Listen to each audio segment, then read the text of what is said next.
பல லட்சம் அப்பாவி மக்களை கொன்னு ஒரு இனத்தையே அழிச்சவன், அரக்கன், சர்வாதிகாரி, கொடுங்கோலன். இப்படி எந்த அடைமொழியில சொன்னாலும் ஒரு குழந்தைக்கும் ஞாபகத்துக்கு வர்ற பேர் தான் அடால்ஃப் ஹிட்லர். ஐரோப்பாவோட சரித்திரத்தை ஹிட்லரை குறிப்பிடாம எழுதவே முடியாது.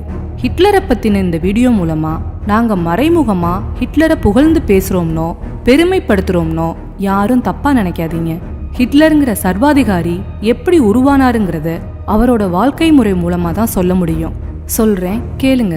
அப்பாவோட பாசத்துக்கு ஏங்குற அந்த சின்ன பையனுக்கு அவனோட அப்பா அடியும் உதையும் கொடுக்காம பாசத்தையும் பரிவையும் காட்டியிருந்தாருன்னா ஒருவேளை அந்த பையனும் தான் அப்பா மாதிரியே ஒரு சாதாரண அரசு அதிகாரியா வாழ்ந்துட்டு போயிருப்பான். அம்மா மேல அதீதமான அன்பு வச்சிருந்த அந்த பையனோட அம்மா புற்றுநோயில சாகாம இருந்திருந்தாங்கன்னா அந்த பையன் விரக்தியோட விளிம்புக்கே போய் எதிர்காலத்துல ஒரு சர்வாதிகாரி ஆகாம இருந்திருப்பான். ஐரோப்பாவோட தலை சிறந்த ஓவியன் ஆகணுங்கிற ஒரே லட்சியத்தோட வியன்னாவுக்கு வந்த அந்த இளைஞனை வியன்னா பல்கலைக்கழகம் நிராகரிக்காம இருந்திருந்தா இன்னைக்கு இந்த வீடியோ ஒரு திறமையான ஓவியரை பத்தின வீடியோவா மட்டும்தான் இருந்திருக்கும். வியன்னாவோட தெருக்கல்ல தான் வரைஞ்ச அழகான ஓவியங்களை விற்பனை செஞ்சுட்டு இருந்த அந்த திறமையான ஓவியனை அப்பவே இனங்கண்டு அவனுக்கான பாராட்டையும் அங்கீகாரத்தையும் கொடுத்திருந்தா அவன் ஆஸ்திரியா நாடே பெருமைப்படுற ஒரு பிரபலமா வரலாறுல இடம் பிடிச்சிருப்பான். முதலாம் உலகப் போர்ல சாதாரண சிப்பாயா இருந்த அந்த இராணுவ வீரன் நேச நாடுகளோட விசவாயு தாக்குதல்ல தற்காலிகமா பார்வைய பறி கொடுக்காம இருந்திருந்தா ஏதோ ஒரு போர்ல அவன் இறந்தும் போயிருப்பான். வெர்சைல்ஸ் ஒப்பந்தப்படி ஜெர்மனியோட இராணுவ அளவை குறைக்கும்படி நேச நாடுகள் கட்டளையிடாம இருந்திருந்தா அந்த சிப்பாய் தன்னோட வேலையை இழந்திருக்க மாட்டான். வேலை இழந்த விரக்தியில தன்னோட பிழைப்புக்காக ஒரு சின்ன உணவு விடுதியோட மூளையில இயங்கிட்டு இருந்த ஜெர்மன் தொழிலாளர் கட்சியில சேராம இருந்திருந்தா நாஜிங்கிற நச்சு அமைப்பே உருவாகாம போயிருக்கும். அரசுக்கு எதிராக புரட்சி செய்தாருன்னு 5 வருஷம் சிறையில அடைக்கப்பட்ட அந்த கலகக்காரனை வெறும் 6 மாதங்கள்ல விடுதலை செய்யாம இருந்திருந்தா உலகையே உலுக்கிய ஒரு கொடூரமான யுத்தம் நடக்காமலே போயிருக்கும். 6 மாத காலம் சிறையில இருந்தப்போ சிறையில இருந்த நான் வெளியே வந்ததும் ஒரு மிகப்பெரிய இராணுவத்தை திரட்டி மொத்த யூதர்களையும் வேரோட பிடுங்கி ஐரோப்பாவோட முழு அதிகாரத்தையும் ஜெர்மனியோட கைவசம் கொண்டு வருவேன்னு மெயின் காம்ப் மை ஸ்ட்ரகிள்ங்கிற நூல்ல அவன் எழுதியிருந்ததை யாராச்சும் கொஞ்சம் உன்னிப்பா படிச்சிருந்தாங்கன்னா கூட ஐரோப்பாவோட தலையெழுத்தே மாறி இருக்கும். தவறாக நிகழக்கூடிய எதுவும் மிக மோசமான தருணத்துல நிகழ்ந்து முடியுங்கிறது தான் பினகிள்ஸ் லா ஆஃப் டைனமிக் நெகட்டிவ்ஸ்ங்கிற விதி. இந்த விதி அடால்ஃப் ஹிட்லரோட வாழ்க்கையிலையும் ஜெர்மனியோட வரலாற்றிலையும் யூத இனத்துக்கு எதிராகவும் ஐரோப்பா வரலாற்றுல சரியா பொருந்தி மிக மிக மோசமான நிகழ்வா நடந்து முடிஞ்சது.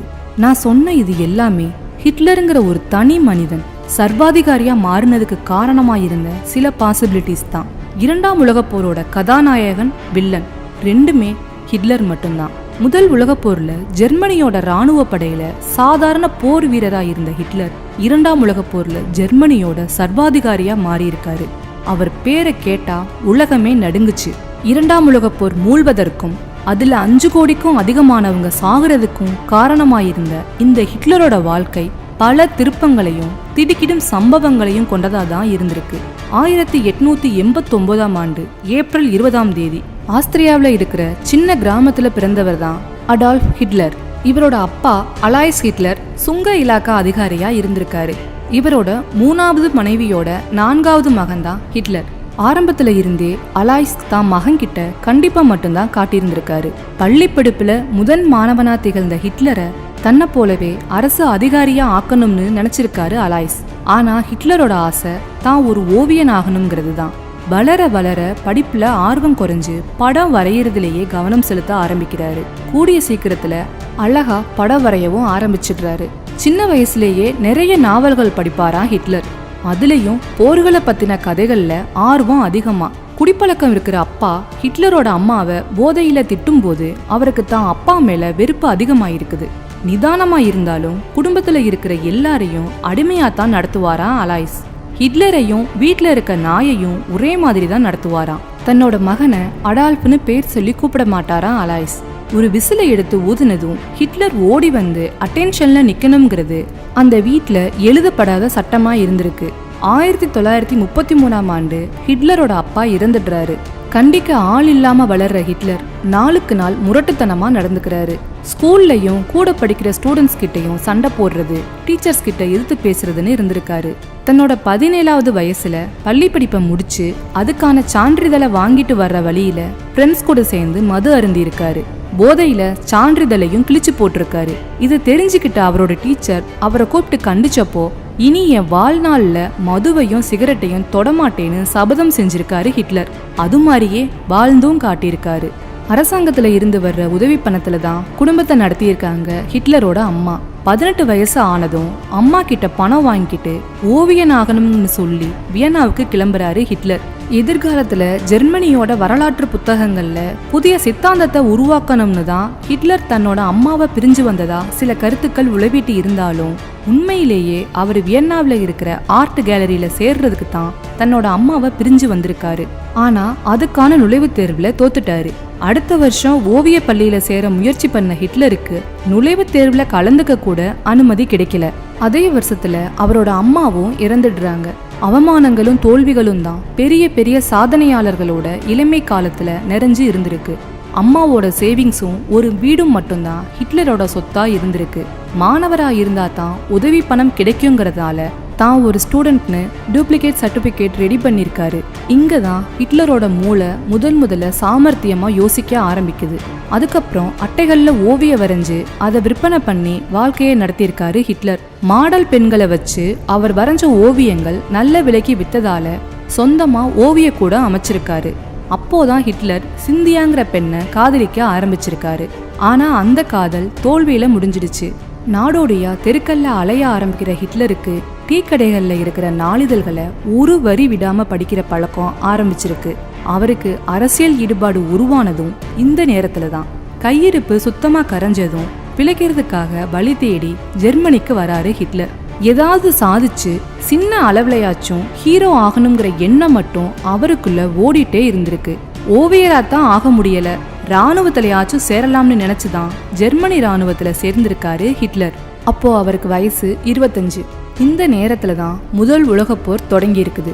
அடிமைத்தனமான குழந்தை பருவத்தை தாண்டி ஓவியராகணுங்கிற முயற்சியிலையும் தோத்துட்ட ஹிட்லருக்கு முதல் உலகப்போர் அவரோட எதிர்கால அரசியல் பிரவேசத்துக்கு முதல் படியா அமைஞ்சிருக்குது.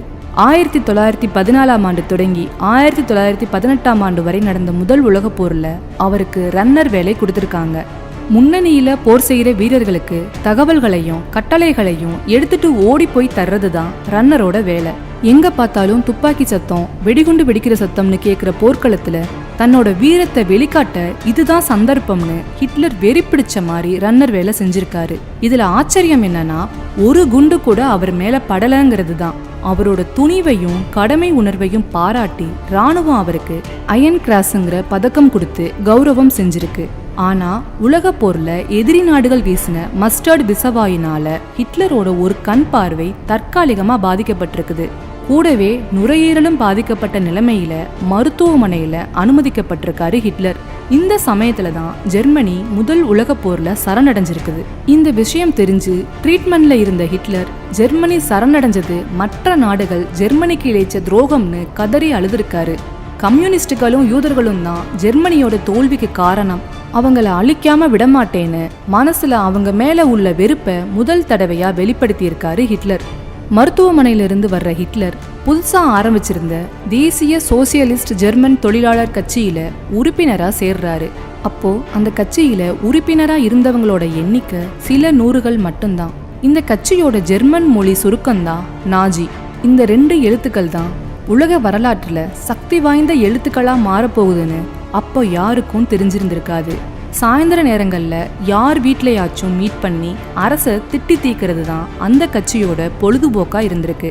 1920ஆம் ஆண்டு பிப்ரவரி 29ஆம் தேதி அந்த கட்சியோட முதல் பொதுக்கூட்டம் நடந்திருக்கு. ஹிட்லர் தன்னோட முதல் உரைய இந்த பொதுக்கூட்டத்துல நிகழ்த்தி இருக்காரு. உணர்ச்சி பொங்க, உடல் நடுங்க, கண்கள் கலங்க, ஆவேசமா அவர் பேசின பேச்சுல மொத்த மக்கள் கூட்டமும் உணர்ச்சி வசப்பட்டு ஆரவாரம் செஞ்சிருக்கு. அன்னைக்கு அந்த பெரிய கூட்டத்தையே முழுமையா ஆக்கிரமிச்சிருக்காரு ஹிட்லர். அன்னைக்கு தான் அவரோட சக்திய அவரே முழுசா உணர்ந்திருக்காரு. அடுத்த 1-2 வருஷங்கள்லயே ஹிட்லரோட பேச்ச கேட்கறதுக்காகவே ஆயிரக்கணக்கான மக்கள் திரண்டிருக்காங்க. உலகத்திலேயே மிக சிறந்தவர்கள் ஜெர்மானியர்கள் தான்ங்கிற பெருமையை மக்கள் கிட்ட விதைக்கிறாரு ஹிட்லர். ஸ்வஸ்திக் சின்னத்தை கட்சியோட சின்னமாக்குறாரு. அரசாங்கத்துக்கு நிர்வாக திறமை இல்லாததால தான் நாட்டுல வறுமையும் வேலையில்லா திண்டாட்டமும் அதிகரிச்சிருக்குன்னு பிரச்சாரம் செய்கிறாரு. அரசாங்கத்துக்கு எதிராக மக்களை தூண்டிவிட்டு ஆட்சியை கைப்பற்ற முயற்சி செஞ்சிருக்காரு. ஆனா அந்த முயற்சியில தோத்துட்டாரு. 1923 அரசாங்கத்தை கவிழ்க்க முயற்சி செஞ்சதா ஹிட்லரையும் அவரோட சகாக்களையும் சிறையில் அடைக்குது ஜெர்மன் அரசு. ஹிட்லருக்கு முதல்ல 5 ஆண்டுகள் சிறை தண்டனை விதிச்சிருக்காங்க. அடுத்து அதை ஓராண்டு தண்டனையா குறைச்சிருக்காங்க. முதல் பொதுக்கூட்டம் நடத்தின 3 வருஷங்கள்லயே ஒரு கட்சி ஆளும் அரசாங்கத்தையே பயமுறுத்துற அளவுக்கு உயர்ந்ததுக்கு ஹிட்லர் மட்டும்தான் காரணம். சித்தாந்தம் இல்லாத தன்னோட கட்சிக்கு ஹிட்லர் சித்தாந்தத்தை உருவாக்குனதும் அப்போதான். ஜெயில இருக்கும்போது மீன் காம்ப்ங்கிற புத்தகத்தை எழுதினாரு ஹிட்லர். இனம்ங்கிற விஷயத்த மூலதனமா அவர் பயன்படுத்த தொடங்குனது அப்போதான். அந்த புத்தகத்துல உலகத்தை வழிநடத்துற தகுதி ஜெர்மானியர்களுக்கு மட்டும்தான் இருக்குன்னு சொல்லியிருக்காரு. யூதர்களையும் கம்யூனிஸ்டுகளையும் கேவலமா சாடியிருக்காரு. யூதர்களும் ரஷ்யர்களும் மனநிலை பாதிக்கப்பட்டவர்கள். இவர்கள் இல்லாத ஒரு புது யுகத்தை உருவாக்கணுங்கிற ஆபத்தான கருத்தை தெரிவிச்சிருக்காரு. மற்றவங்களையும் தன்னோட கருத்துக்கு உடன்பட வச்சிருக்காரு. அந்த நேரம் இந்தியாவை பிரிட்டன் ஆட்சி செஞ்சுட்டு இருந்தது. ஹிட்லர் தன்னோட புத்தகத்துல ரஷ்யா ஜெர்மனியோட இந்தியாவா இருக்கணும்னு குறிப்பிட்டிருக்காரு. 1928 நடந்த தேர்தல்ல ஹிட்லரோட கட்சி தோல்வி அடைஞ்சாலும் ஹிட்லர் சோர்ந்து போகல.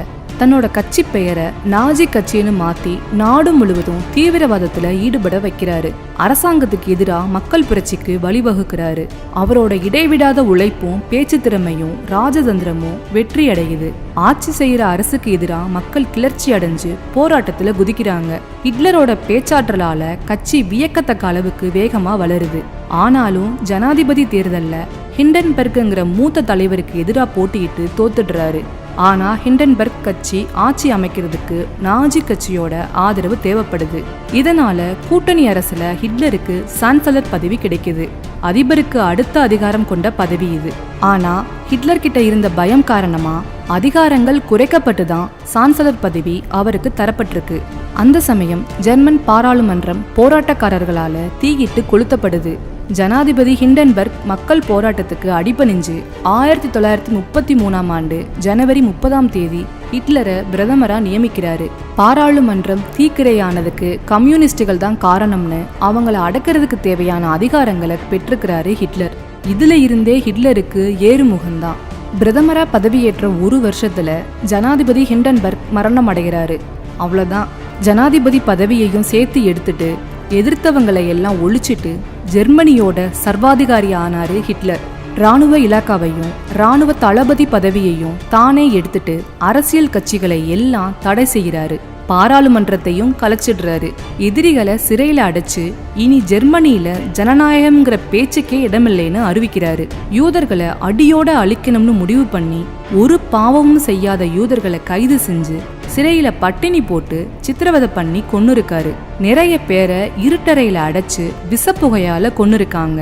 சராசரியா 6000 முதல் 10,000 பேர் தினமும் விஷப்புகையால கொல்லப்பட்டிருக்காங்க. ஹிட்லரால கொல்லப்பட்ட யூதர்களோட எண்ணிக்கை சுமார் 50 லட்சம் பேர். முதல் உலகப் போர்ல ஜெர்மனி தோக்குறதுக்கு காரணமாயிருந்த பிரிட்டன், பிரான்ஸ் நாடுகளை பழிவாங்க திட்டம் போட்டு இராணுவத்தை பலப்படுத்த ஆரம்பிக்கிறாரு.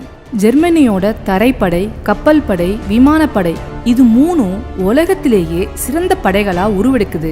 உலகத்தையே தன்னோட ஆதிக்கத்தின் கீழே கொண்டு வர நேர நெருங்கிட்டதா நினைக்கிற ஹிட்லர் 1939 செப்டம்பர் 1 எந்தவித போர் பிரகடனமும் செய்யாம போலந்து நாடு மேல படையெடுக்கிறாரு.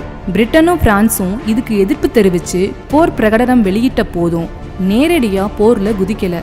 இதனால 2 வாரங்கள்லேயே போலந்த ஜெர்மனி ராணுவம் கைப்பற்றுது. இந்த சமயத்துல தான் ஹிட்லரோட நண்பராகிறாரு இத்தாலி சர்வாதிகாரி முசோலினி. ஜப்பான் உள்ளிட்ட வேறு சில நாடுகளும் ஜெர்மனியோட கை கோர்க்குது. ஜெர்மனி, இத்தாலி, ஜப்பான் இந்த 3 நாடுகளும் ஒரு ரகசிய ஒப்பந்தத்தை தங்களுக்குள்ள செஞ்சுக்குதுங்க. ஆசிய பகுதிகளை ஜப்பானும், ஆப்பிரிக்காவை இத்தாலியும், ஐரோப்பிய பகுதிகளை ஜெர்மனியும் தாக்கி கைப்பற்றணுங்கிறது தான் இந்த ரகசிய ஒப்பந்தம். ஹிட்லரோட போர் வெறி அவரோட நாஜி கட்சிக்குள்ளேயே அவருக்கு எதிர்ப்பை உருவாக்கி இருக்குது. அதனால அவரை கொலை பண்ண அவரோட தளபதிகளே சதி திட்டம் தீட்டியிருக்காங்க. இவங்களுக்கு தலைவரா கர்னல் வான் ஸ்டபன்பர்க் இருந்திருக்காரு.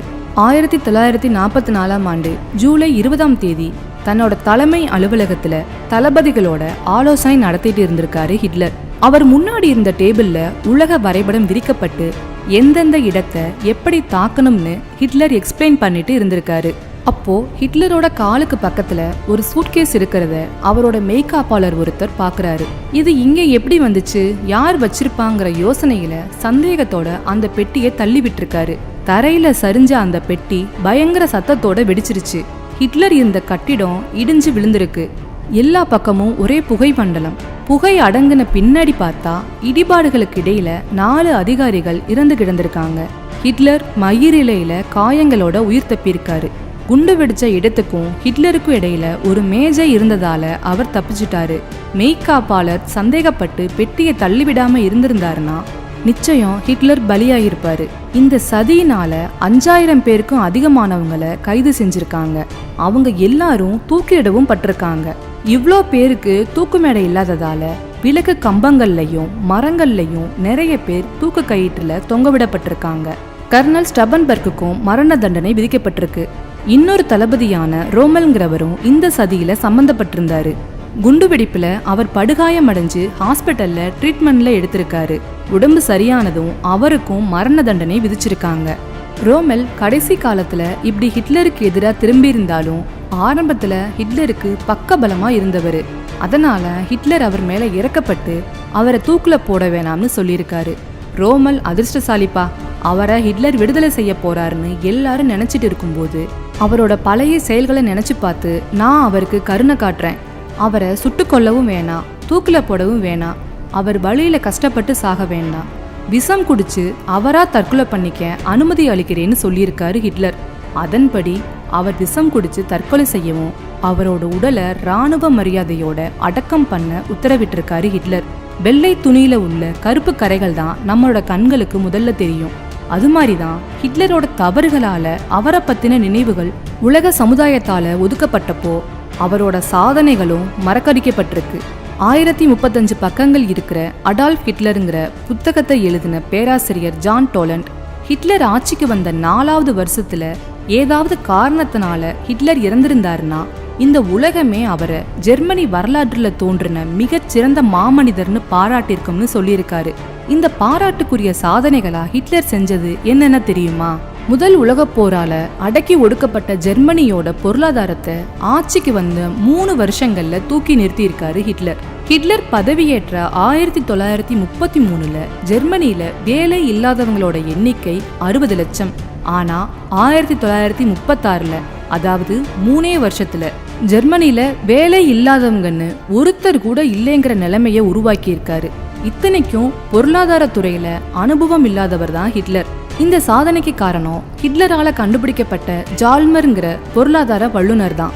ஜால்மர் ஒன்னும் முன்னணி தலைவர் கிடையாது. ஆனா அவரோட திறமைய தெரிஞ்சுக்கிட்ட ஹிட்லர் அவரை பொருளாதார அமைச்சரா நியமிச்சு இந்த சாதனையை நிகழ்த்தி இருக்காரு. திறமைக்கு மரியாதை தந்து பதவியை கொடுக்கிறவரே சிறந்த தலைவர். இதுக்கு ஹிட்லர் தான் மிகச்சிறந்த எடுத்துக்காட்டு. ஹிட்லரோட ஆட்சியில வேலைக்கேற்ற ஊதியம், போனஸ், விலைவாசி எல்லாம் கச்சிதமா நிர்ணயிக்கப்பட்டிருக்கு.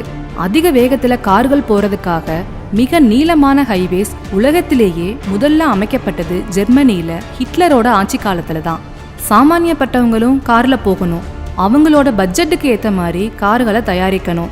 1 காலன் பெட்ரோலுக்கு அது 40 மைல் போகணும்னு Porsche car company owner Ferdinand போர்சேவை கூப்பிட்டு சொல்லியிருக்காரு ஹிட்லர். பின்பகுதியில என்ஜின் அமைப்போட தயாரிக்கப்பட்ட அந்த மினி கார்களுக்கு வோக்ஸ்வாகன்னு பெயரிட்டிருக்காங்க. பின்னாடி அந்த கார்கள் உலக புகழ் பெற்றிருக்குது. தொழிற்சாலைகளால சுற்றுச்சூழல் மாசு அடையக்கூடாதுன்னு ஹிட்லர் சட்டம் கொண்டு வர அத்தனை தொழிற்சாலைகளும் அதுக்கான ஆன்டி பொல்யூஷன் கருவிகளையும் ஃபில்டர்களையும் ஃபிக்ஸ் பண்ணியிருக்குது.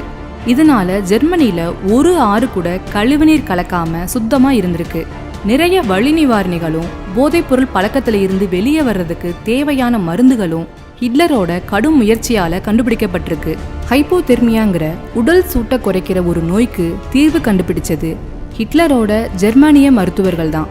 இப்படி மருத்துவத்துறையிலையும் ஜெர்மனிய முன்னேற்றம் அடைய வச்சிருக்காரு ஹிட்லர். பெண்களுக்கும் இராணுவத்துல இடம் தந்து பெண்ணுரிமையை நிலைநாட்டி இருக்காரு ஹிட்லர். இப்ப இருக்கிற மிருகவதை தடுப்பு சட்டத்தை முன்னோடியா அமல்படுத்தி இருக்காரு. பல எதிரி நாடுகளை கத்தி இல்லாம உயிர் சேதம் இல்லாம தன்னோட சமயோசித புத்தியாலையும் தந்திரத்தாலையும் வெற்றி கொண்டவர் தான் ஹிட்லர். அதுக்கு அவரோட குறுக்கு புத்தியும் எதிரிய கணிக்கிற அறிவும் தான் காரணம். ஹிட்லர் காலத்துல அவரோட பெரும் முயற்சியால ஜெர்மனி இராணுவ தொழில்நுட்பத்திலையும் விஞ்ஞானத்திலையும் மிகப்பெரிய முன்னேற்றம் அடைஞ்சிருக்கு. 2ஆம் உலகப் போர்ல ஜெர்மனி தோல்வியடைஞ்ச பின்னாடி ஜெர்மனியோட இராணுவ தொழில்நுட்ப வல்லுநர்களையும் விஞ்ஞானிகளையும் அமெரிக்காவும் ரஷ்யாவும் பங்கு போட்டு பிரிச்சிருக்காங்க. ஒரு தலைவரோட கடமை நாட்டின் பொருளாதாரத்தை உயர்த்துறதும் வேலையில்லா திண்டாட்டத்தை ஒழிக்கிறதும் இந்த நாட்டை சேர்ந்தவன் நான்னு நாட்டு மக்கள் பெருமையா சொல்ற மாதிரி சூழ்நிலையை உருவாக்குறதும் தான். ஹிட்லர் தன்னோட ஆட்சி காலத்துல இந்த மாதிரி தலைவரா திகழ்ந்தாருங்கிறதுல எந்த சந்தேகமும் கிடையாது. ஹிட்லர் ஆட்சியில எந்த தொழிற்சாலையிலையும் சம்பள பிரச்சனை வேலை நிறுத்தம்னு நடந்தது கிடையாது. முதலாளி பக்கமும் அவர் சாயல, தொழிற்சங்கங்களுக்கும் ஆதரவு தரல. முதலாளி பிரச்சனை செஞ்சாலும் தொழிலாளர்கள் தவறு செஞ்சாலும் 2 தரப்பினரையும் சிறையில தள்ளிடுவாரு. சர்வாதிகாரியா இருந்ததுனால தான் ஹிட்லரால கண்டிப்பா காட்டி சுலபமா பிரச்சனையை தீர்க்க முடிஞ்சதுங்கிறது உண்மை. ஹிட்லர் ஆட்சி பொறுப்பை ஏத்துக்கும் போது ஜெர்மனியோட இராணுவ வீரர்களோட எண்ணிக்கை வெறும் 1 லட்சம் மட்டும்தான். அப்போ உருப்படியா ஒரு நவீன ரக துப்பாக்கி கூட ஜெர்மனி இராணுவத்துல இல்ல. ஆனா ஹிட்லர் ஆட்சி பொறுப்பேத்துக்கிட்ட 4 வருஷங்கள்ல ஐரோப்பாவோட மிக பிரம்மாண்டமான ஆர்மியா ஜெர்மனி மாறி இருக்கு. நவீன போர் விமானங்கள், பீரங்கிகள், துப்பாக்கிகள், டேங்குகள் கொண்ட அசூர சக்தியா ஜெர்மனி இராணுவம் மாறிய வேகம் உலக வரலாற்றுல அதுவரைக்கும் நடந்திடாத பெரிய ஆச்சரியம்னு உலக அளவுல பெரிய இராணுவ ஆராய்ச்சியாளர்கள் இன்ன வரைக்கும் வியந்து பார்க்குற அளவுல இருக்கு. ஹிட்லரோட மொத்த 12 வருஷ ஆட்சி காலத்துல அவரோட தவறுகள் தான் நம்ம கண்களுக்கு முதல்ல தெரியும். ஆனா அவரோட முதல் 5 ஆண்டு கால சாதனைகள் மகத்தானதா இருந்திருக்கு. ஒரு புத்திசாலி சாடிஸ்டா மாறினா எவ்வளோ ஆபத்துங்கிறத ஜெர்மனிங்கிற ஒரு நாட்டையே சாடிஸ்ட் நாடா மாத்தின ஹிட்லர் மூலமா தெரிஞ்சுக்கலாம். அரசு அதிகாரியா இருந்தவங்க எல்லாருமே மனிதாபிமானம், இரக்கம், குற்ற உணர்வை மறந்து மிருகங்களா கொலை கருவிகளா மாறியிருக்காங்க. யூதர்களை அழிக்கிற இலாக்காவுக்கு தலைவரா இருந்த ஐக்மன்கிறவரு பின்னாடி கைது செய்யப்பட்டப்போ நிருபர்கள் கிட்ட என்ன சொன்னாருன்னு தெரியுமா? 50 லட்சம் யூதர்களை நாங்க கொலை செஞ்சப்போ இனம் புரியாத ஆழ்ந்த திருப்தி ஏற்பட்டுச்சு. எனக்கு மரண தண்டனையே கொடுத்தாலும் விஷப்பூச்சிகளை ஒழிச்சு கட்டின திருப்தியோட செத்து போவேன்னு சொன்னாராம். இது மாதிரி நிறைய பேரு ஹிட்லரை கண்மூடித்தனமா நம்பியிருக்காங்க. நாஜி அதிகாரிகள் விஷவாயு குளியலறைகளை சொர்க்கத்தின் பாதைன்னு வர்ணிப்பாங்களாம். ஒவ்வொரு 1000 யூதர்களை கொன்ன பின்னாடி அறுவடை திருவிழாங்கிற பேர்ல ஷாம்பைன் பாட்டில்களோட செலிப்ரேட் பண்ணுவாங்களாம். யூதர்களை நிக்க வச்சு நெத்தியில சரியா சுட்டா பரிசுங்கிற ரீதியில துப்பாக்கி சுடும் போட்டி கூட நடத்தியிருக்காங்க. கொலை செய்யறதுல புதுமையை விரும்பின அதிகாரிகள் இறந்தவங்களோட பற்கள் எலும்புகளை எல்லாம் தூளாக்கி நாஜிகள் உரமாகவும் சிமெண்ட் கலவையோட கலந்து நடைபாதை அமைக்கவும் பயன்படுத்தியிருக்காங்க. யூதர்கள் மனிதர்கள் கிடையாது, அழிக்கப்பட வேண்டிய விலங்கினங்கள்னு அதிகாரிகளுக்கு மூளை சலவை செய்யப்பட்டிருக்கு. ஆடு மாடுகளோட தோலை வச்சு பைகள் செய்யறது மாதிரிதான் இதுவும்னு எல்லாரும் நம்பியிருக்காங்க. இரும்பு இதயத்தோட செயல்படுறது பெருமையான விஷயம்னு அதிகாரிகளுக்கு ஹிட்லரால எடுத்து சொல்லப்பட்டிருக்கு. ஒரு தடவை எல்லா அதிகாரிகளையும் அவங்களோட வளர்ப்பு நாய்களை கூட்டி வர சொல்லியிருக்காரு ஹிட்லர். பின்ன அதை எல்லாம் அவங்க கையால சுட்டுக் கொள்ளணும்னு ஆணையிட்டு இருக்காரு. இதுக்கு காரணம் அரசு அதிகாரிகளுக்கு வீக்னஸ்ங்கிறதே இருக்கக்கூடாதுங்கிறது தான் நாஜி தத்துவமா. இத்தனையையும் மீறி பல அதிகாரிகள் குற்ற உணர்வுல தங்களுக்குள்ள அவதிப்பட்டிருக்காங்க. இரக்கமும் மனிதநேயமும் துளிர்த்த சில இடங்கள்லயும் ஹிட்லர் பற்றின பயம் காரணமா அதிகாரிகள் எல்லாருமே எம்ம தூதர்களா செயல்பட்டிருக்காங்க. அந்த அளவுக்கு ஹிட்லர் பக்கத்துல நின்று தங்களை உற்று கவனிக்கிறாருங்கிறது மாதிரியான பயமும் நடுக்கம் தர்ற அளவுக்கு நம்பிக்கையும் எல்லார்கிட்டையும் இருந்திருக்கு. 2ஆம் உலகப் போர் நடந்துட்டு இருந்தப்போ ஜெர்மனி தலைநகரான பெர்லின்ல சுரங்கம் அமைச்சு அதுல தங்கி இருந்திருக்காரு ஹிட்லர். அந்த பாதாள அறையின் கூரை மட்டும் 16 அடி பருமனுக்கு இரும்பும் சிமெண்ட்டும் வச்சு குண்டு வீச்சால சேதம் அடைய முடியாத அளவுக்கு வசதியா கட்டப்பட்டிருக்கு. ஹிட்லரோட அலுவலகமும் படுக்கை அறையும் அங்கதான் இருந்திருக்கு. 1945ஆம் ஆண்டு ஜனவரி 16ஆம் தேதியில இருந்து ஹிட்லர் இங்கதான் வசிக்க ஆரம்பிச்சிருக்காரு. 1804ல மாவீரன் நெப்போலியன் பயன்படுத்தின நாற்காலி ஒண்ணு ஹிட்லர் கிட்ட இருந்திருக்கு. அதுல உட்காந்துதான் ராணுவத்துக்கு உத்தரவுகளை கொடுத்துட்டு இருந்திருக்காரு. முசோலினி சிறைப்பிடிக்கப்பட்டாருங்கிற செய்தி ஹிட்லருக்கு அதிர்ச்சியை கொடுத்திருக்கு. தன்னோட நண்பனை விடுவிக்க முடிவு பண்ணி ரகசிய படைய முசோலினிய சிறை வச்சிருக்கிற இடத்துக்கு அனுப்புறாரு ஹிட்லர். பகிரங்கமா படைய அனுப்பி முசோலினியை விடுவிக்கிறது முடியாத காரியம்ங்கிறத போர்க்கலையில வல்லவரான ஹிட்லர் உணர்ந்ததால தான் ரகசிய படையை அனுப்புறாரு. ரகசிய படையும் முசோலினியை மீட்குது. வடக்கு இத்தாலியில முசோலினிக்கு ஆதரவு இருந்ததால அவர் தன் குடும்பத்தோட அங்க போறாரு. ஆனாலும் இத்தாலி முழுசும் ஏற்பட்ட புரட்சியில போராட்டக்காரர்கள் முசோலினியை சுட்டு கொன்னுடுறாங்க. இத்தாலிய சர்வாதிகாரி முசோலினியும் அவர் மனைவியும் எதிர்ப்பாளர்களால சுட்டு கொல்லப்பட்டாங்கிற செய்திய நேரடியா வானொலி மூலமா கேட்டிருக்காரு ஹிட்லர். முசோலினியோட முடிவு ஹிட்லருக்கு ரொம்ப வேதனையை கொடுத்திருக்கு. அன்னைக்கு பெர்லின் நகரம் முழுசும் ரஷ்ய படைகள் வசமாயிருச்சுன்னு எந்த நேரத்திலையும் சுரங்க மாளிகை தகர்க்கப்படலாம்னு ஹிட்லருக்கு தகவல் கிடைக்குது. எதிரிகள் கிட்ட போர்க்கைதியா பிடிபட்டா தன்னோட நிலைமை என்ன ஆகும்னு உணர்ந்தே இருந்தாரு ஹிட்லர். எதிரிகள் கிட்ட சிக்கிறதுக்கு பதில தற்கொலை செஞ்சுக்கிறதே மேலுன்னு முடிவு பண்றாரு ஹிட்லர். தன்னோட முடிவை தான் காதலி ஈவா பிரவுன் கிட்ட சொல்றாரு. ஹிட்லரோட முடிவை கேட்டு ஈவா பிரவுன் கலங்காம வாழ்ந்தாலும் செத்தாலும் உங்களோட தான் இருப்பேன்னு, உங்களோட நானும் தற்கொலை செஞ்சுக்குவேன்னு சொல்லியிருக்காங்க.